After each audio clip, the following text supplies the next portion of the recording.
Channel, మీరు ఒక పార్టీని రిప్రజెంట్ చేసే ఛానల్, కనీసం వెరిఫై చేసుకోరా? ఏది పెడితే వేసేసుడేనా? వేరే వాళ్ళది వేస్తే వాళ్ళు ఊరుకున్నారేమో, నేను ఊరుకునేదాన్ని కాదు, ముందే చెప్తున్నా. టీ న్యూస్కి లీగల్ నోటీస్ ఇస్తున్నాం. 1 వీక్లో పబ్లిక్ అపాలజీ చెప్పాలి బిడ్డ, పబ్లిక్ అపాలజీ. కోర్టుకి ఈడుస్తాం ఏమనుకుంటున్నారు. తర్వాత ఏలేటి మహేశ్వర్ రెడ్డి గారు, వీరికి కూడా నోటీస్ ఇస్తున్నాం, లీగల్ నోటీసు. 1 వీక్లో మీరు కూడా తప్పుడు సమాచారాన్ని ప్రజలకు ఇచ్చినందుకు, నా భర్త గారికి నా యొక్క పరపతిని దెబ్బతీసే ప్రయత్నం చేసినందుకు నాకు పబ్లిక్ అపాలజీ చెప్పాలని మహేశ్వర్ రెడ్డి గారిని డిమాండ్ చేస్తూ ఉన్నాను. అట్లానే మాధవర్ కృష్ణారావు గారిని మీరు కూడా 1 వీక్ లోపల అపాలజీ చెప్పాలి, లేకపోతే కోర్టుకి ఈడుస్తాం, కోర్టు నుండి క్షమాపణ చెప్పిస్తాం. ఇది నాకు సంబంధం లేని వ్యక్తులు. నేను జాగృతి జనంబాట కార్యక్రమంలో పోతా ఉంటే సడన్గా సోషల్ మీడియాలో ప్రచారం ప్రారంభమవుతుంది. వెంటనే ఏలేటి మహేశ్వర్ రెడ్డి గారు బీజేపీ ఫ్లోర్ లీడర్, ఆయనకి ఏం పనో నాకు అర్థం కాదు, ఆయనకు నాతోనే ఉందో అర్థం కాదు, నన్నంటే పొలిటికల్గా ఆయనకి ఏం లాభం వస్తుందో నాకు అర్థం కాదు. ఆయన బయటకు వచ్చి సీరియస్గా ప్రెస్ మీట్ పెట్టిండు. ఓకే, ఏం పెడతాడు ప్రెస్ మీటు? ఒక ఫోటో ఉన్న కాపీ తీసుకొని నా భర్తది, దాంట్లో ఏవి రెడ్డి గారి పేరు ఉంది, అది చూపించుకుంటే ఇగో వీళ్ళకి వ్యాపారాలు ఉన్నాయని చెప్తుంటాడు. అసలు ఆయనకి ఏం సంబంధం? అది ఉన్న పొలిటికల్ ఇష్యూవా? ఎందుకు మాట్లాడిండు? ఓకే, అంటే దీని వెనుక ఉన్న స్ట్రాటజీ చేసేసి తెలంగాణ ప్రజలు అర్థం చేసుకోవాలి. హరీష్ రావు గారు, బీఆర్ఎస్ పార్టీ ఏదైతే నా మీద దుష్ప్రచారం చేయాలనుకుంటున్నారో అది ఏలేటి మహేశ్వర్ రెడ్డి గారి నోటి నుండి వస్తుంది, బీఆర్ఎస్ పేడ్ సోషల్ మీడియా నోటి నుండి వస్తుంది, ఆ తర్వాత కృష్ణారావు గారు లాంటి ఎమ్మెల్యేల నోటి నుండి వస్తుంది. అంటే వీళ్ళందరూ ఒక స్ట్రాటజికల్గా ఏంటంటే, ఆడపిల్ల బయట తిరుగుతుంది, ఈమెకు అన్ని విషయాలు అర్థమవుతున్నాయి, ప్రజలు వచ్చి చెప్పుకుంటున్నారు, బాధితులు వచ్చి చెప్పుకుంటున్నారు, ఈమె ఇంకా చెప్తే భయం అవుతుంది, మాకు ఇబ్బంది అవుతుంది అని చెప్తున్నారు. నేను మీలాగా పారిపోయే పిరికిపందని కాదు. మీరు ఏదైతే నా భర్త ఫోటో చూపించి మాట్లాడుతున్నారో ఆ ల్యాండ్కి సంబంధించి ప్రతి ఒక్క విషయాన్ని ఇవాళ నేను తీసుకొని వచ్చిన. ఇవాళ నేను ఎట్లా ట్రాన్స్పరెంట్గా క్లారిటీ ఇస్తున్నానో, నేను చేసే ఆరోపణల మీద మీరు కూడా అట్లనే క్లారిటీ ఇవ్వాలని చెప్పి నేను డిమాండ్ చేస్తూ ఉన్నాను. ముందుగా మీరు ఏదైతే కాపీ చూపిస్తున్నారో మా హస్బెండ్ది ఏవి రెడ్డి గారిది ఉన్నటువంటిది, అది 2 సర్వే నంబర్లకు సంబంధించినటువంటి ల్యాండ్. అదేంటంటే 2010/2, 2010/3 అనేటటువంటి భూమి. దీనికి 1975 నుండి కూడా ఈ భూమికి కంప్లీట్గా పట్టాలు ఉన్నాయి, దానికి పాస్బుక్లు ఉన్నాయి, కంప్లీట్గా ఇది ప్రైవేట్ ల్యాండ్. ఈ ప్రైవేట్ ల్యాండ్లో 4 వ్యక్తులు, 4 కొడుకులు, వాళ్ళకి మనిషి 4 ఎకరాలు వచ్చినాయి. ఈ మనిషి 4 ఎకరాలు వచ్చినటువంటి ఈ భూమిని అక్కడ ఒక కంపెనీ ఉంది, టేకంషా అనే కంపెనీ. ఆ టేకంషా అనే కంపెనీకి 37 ఎకరాలు ప్రభుత్వము అమ్మింది ల్యాండ్ ఒకప్పుడు. వాడేం చేసిండు, ఆ అమ్మిన ల్యాండ్తో పాటు ఈ ప్రైవేట్ వాళ్ళ భూమి కూడా లోపలేసుకొని కాంపౌండ్ వాళ్ళు పెట్టుకున్నాడు. ఈ ప్రైవేట్ వాళ్ళంతా కాంపౌండ్ వాళ్ళకి పోయింది కాబట్టి వాళ్ళంతా ఈ రియల్ ఎస్టేట్ వ్యాపారంలో ఉన్నటువంటి మా హస్బెండ్ ఇంకా కొంతమంది దగ్గరకు వచ్చారు.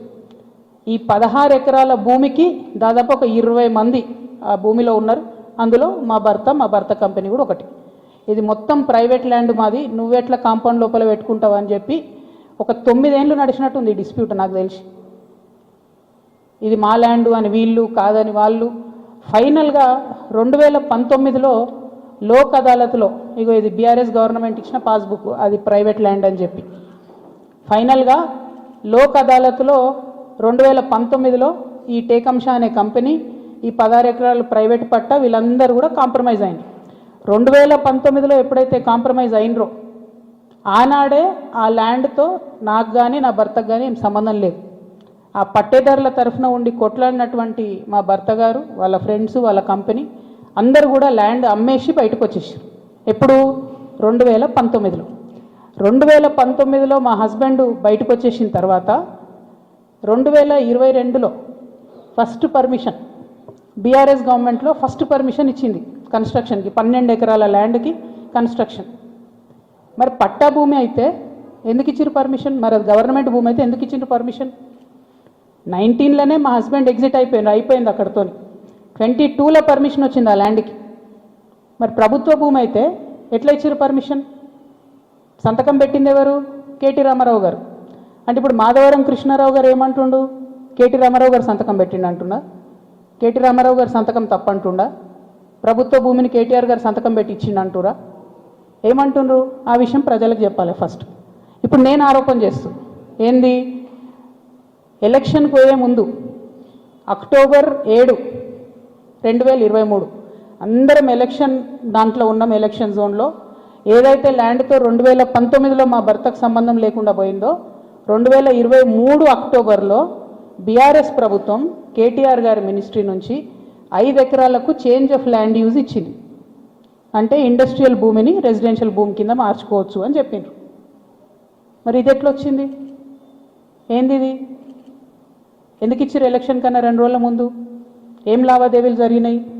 దీంట్లో కృష్ణారావు గారి పాత్ర ఏంది? ఈ వ్యాపారం చేసే వ్యక్తి మీ సుట్టమట కదా, ఆయన పేరు నేను ఎందుకు చెప్తా బయట, కానీ మీ సుట్టమట కదా, మరి మీరు చేయించుకురా దగ్గరుండి? ఏంది ఇది? దీనికి నాకు సమాధానం చెప్పాలి. కేటీఆర్ గారు చెప్తారా, బీఆర్ఎస్ పార్టీ చెప్తుందా, కృష్ణారావు గారు చెప్తారా? దీనికి సమాధానం చెప్పాలి. ఎట్లా ఇస్తారు చేంజ్ ఆఫ్ ల్యాండ్ యూజ్? ఈ ల్యాండ్తో మాకు సంబంధమే లేదు. 5 ఎకరాలకు బీఆర్ఎస్ గవర్నమెంట్లో చేంజ్ ఆఫ్ ల్యాండ్ యూజ్ వస్తుంది. నిన్నగాక మొన్న 6 ఎకరాలకు కాంగ్రెస్ గవర్నమెంట్ కూడా అదే ల్యాండ్లో చేంజ్ ఆఫ్ ల్యాండ్ యూజ్ ఇచ్చింది. అంటే బీఆర్ఎస్ వాళ్ళు సపోర్ట్ చేసిన వ్యాపారవేత్తల్ని యాజ్ ఇట్ ఈజ్గా కాంగ్రెస్ వాళ్ళు కూడా సపోర్ట్ చేస్తున్నారు. ఏంది ఇది? మరి ఎవరికి అండర్స్టాండింగ్ ఉంది? నాకుందా అండర్స్టాండింగ్? మీకుందా? మీ గుంపులు ఉన్న మనుషులది ఇగో ఇదే ఏవిరెడ్డి గారితోని నవనామి వెంచర్స్, ఇదే ఏవిరెడ్డి గారితోని పోచంపల్లి శ్రీనివాసరెడ్డి అనేట ఆయన పార్ట్నరు. ఈయన ఎవరు దోస్తు, ఎవరు బినామీ? పొద్దుగాలు లేస్తే రామన్నతోనే ఉంటాడు, కేటీఆర్ గారితోనే ఉంటాడు ఈయన.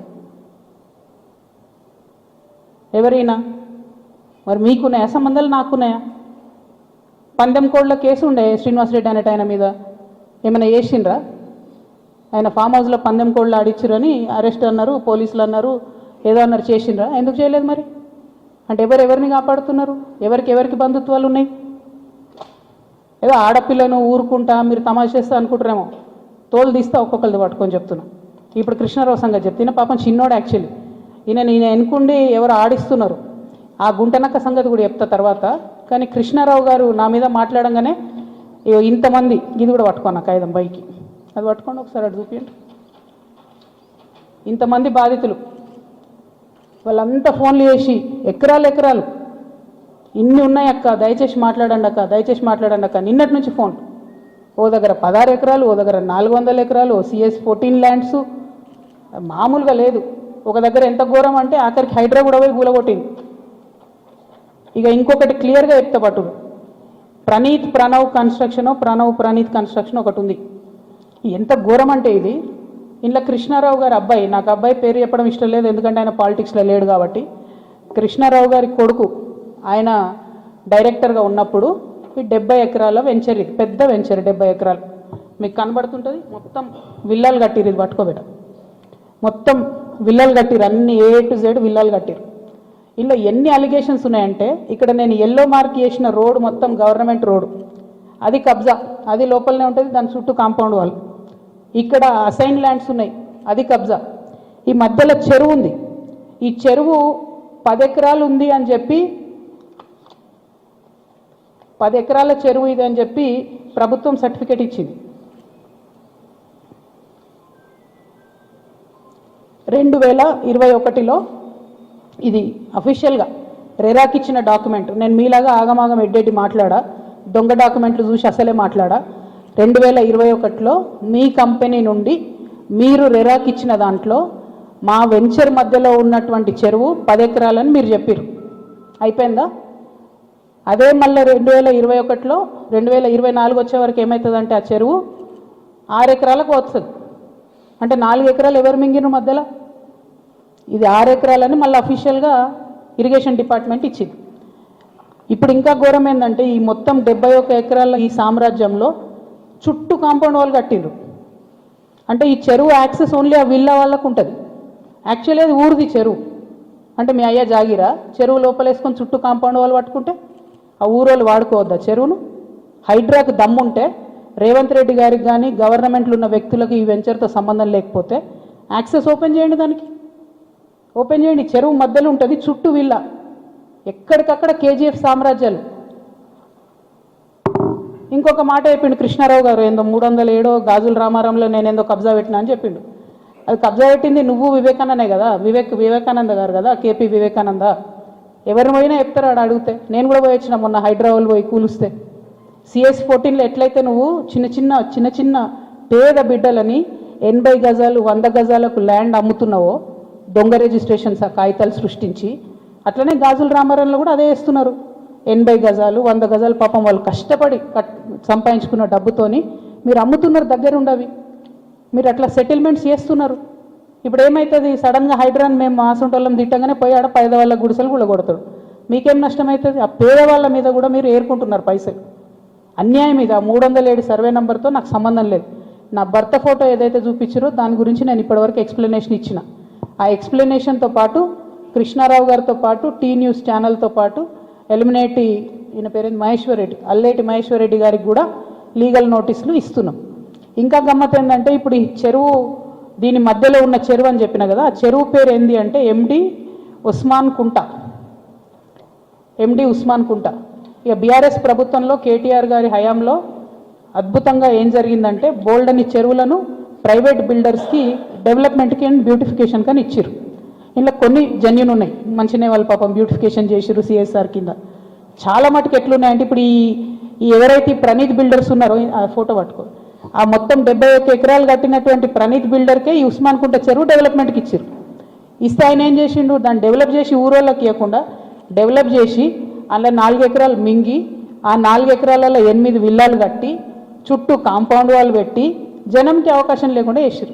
అంటే నీకు డెవలప్మెంట్ కనిస్తే నువ్వు మింగేసినావు. అందులో నీ కొడుకే డైరెక్టర్ ఉన్నాడు కృష్ణారావు గారు.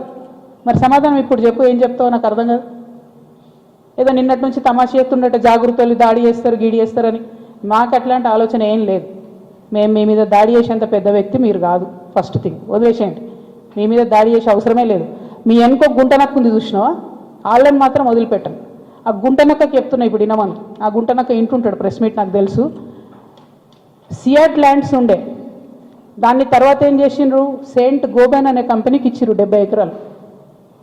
దాని తర్వాత ఏం చేసిర్రు, ఈ గుంటనక్క రికమెండ్ చేస్తే మన BRS government favourite builder Vasavi ఉన్నాడు కదా, ఆ వాసవి బిల్డర్కే ఇచ్చిర్రు. అయితే ఒక అధికారి దానిలో చాలా కీలక పాత్ర.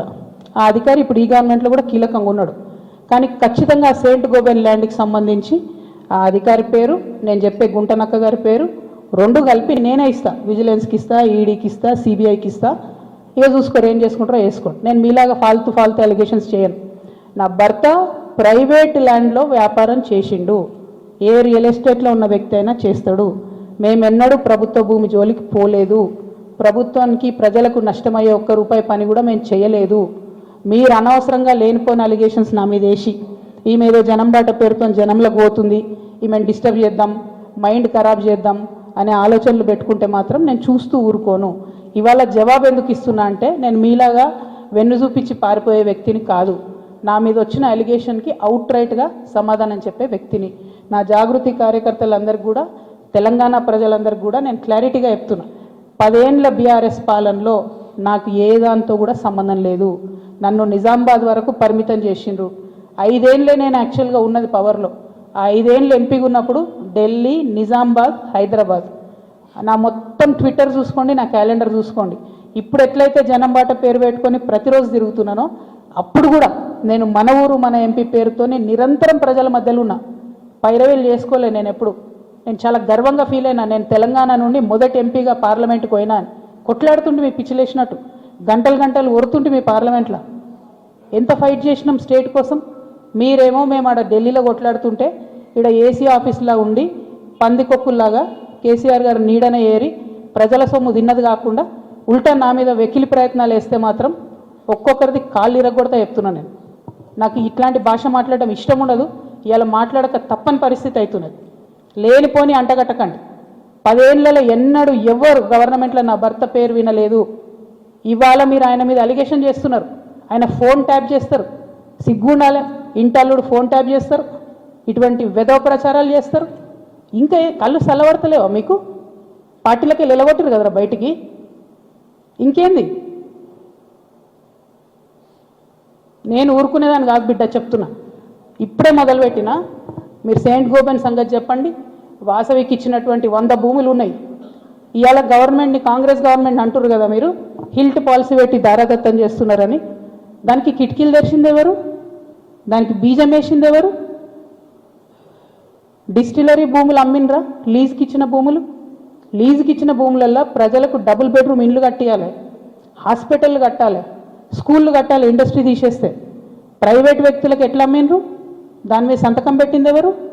కేటీఆర్ గారు కాదా? చాలా కంపెనీలు ఉన్నాయి, మీరు కూడా సెలెక్టివ్గా లీజుకి ఇచ్చారు కదా. మీరు కిటికీలు తెరిచిర్రు, ఈ గవర్నమెంట్ దర్వాజాలు తెరిచిర్రు దోసుకొని తినండి అని చెప్పి. జనంకి మాత్రం ఏం చేయకండి, హాస్పిటల్ కట్టకండి, స్కూళ్ళు కట్టకండి. ఎవడన్నా నాసంటోడు అడిగితే మా మీద ఉల్టా అలిగేషన్ వేయండి.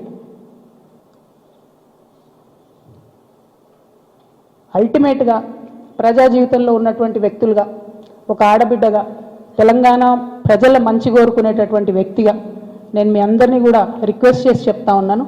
నా మీద బీఆర్ఎస్ పార్టీ ఏదైతే విష ప్రచారం చేస్తుందో, నా మీద, నా భర్త మీద, దాంట్లో ఇనుమంతా కూడా సత్యం లేదు. దానికి సంబంధించి అన్ని కాగితాలతో సహా నేను చూపించడం జరిగింది. ఇక ముందు కూడా నా మీద ఎవరు ఏ ఆరోపణ చేసినా నేను ఖచ్చితంగా జవాబు చెప్తాను. జవాబు చెప్పిన తర్వాతనే నేను ప్రజల పక్షాన నిలబడి వారిని ప్రశ్నిస్తాను. వారు మాత్రం జవాబు చెప్పకుండా వెన్నుపూస చూపించి పారిపోతూ ఉన్నారు. అది కరెక్ట్ పద్ధతి కాదు. మేమేదో విఘ్నతకే వదిలేస్తున్నామంటే ప్రజలేం వదిలిపెట్టరు. టైం చూసి కర్రు కాల్చి వాత పెడతారు. మీరేం గొప్ప నాయకులు కాదు, పెద్ద నాయకులు కాదు. ఎంత పెద్ద నాయకులైనా ప్రజలకు జవాబుదారీ అన్న విషయాన్ని మర్చిపోయి మీరు ప్రవర్తిస్తే మాత్రం ఊరుకునేది లేదు. ఇది తెలంగాణ, ప్రజలు మేలుకుంటారు, ఖచ్చితంగా మాట్లాడతారు. Thank you. జై తెలంగాణ.